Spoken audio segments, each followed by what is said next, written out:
সমবায় ভোটে যখন পূর্ব মেদিনীপুর জেলা জুড়ে ঘাসফুলের জয় জয়কার, ঠিক তখনই বিপরীত ছবি ধরা পড়ল পূর্ব মেদিনীপুরের ভগবানপুর বিধানসভার ইটাবেরিয়া অঞ্চলের কুঞ্জপাড়া সমবায় কৃষি উন্নয়ন সমিতির ভোটে।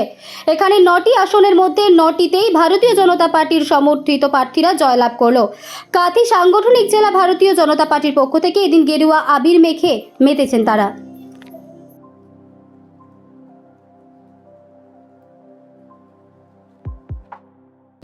এখানকার মানুষের ঐকান্তিক প্রচেষ্টা, তারা দীর্ঘদিন থেকে বঞ্চিত হয়েছিল।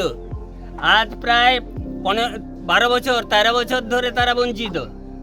তাদের আমানতের হিসেব পায়নি, তাদের আমানতের টাকা নিয়মিত সময় পায়নি, তাদের শেয়ার উত্তরোত্তর বর্ধিত হারে নেওয়া হচ্ছিল এবং কর্মচারীদের ঠিকমতো ব্যবহার আমরা পাইনি।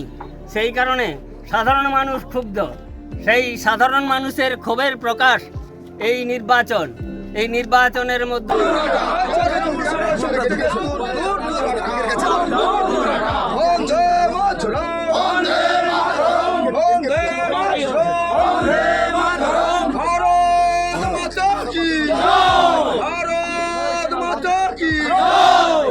সমিতি ভোটে জিতলো কে? হার হার হারলো কে?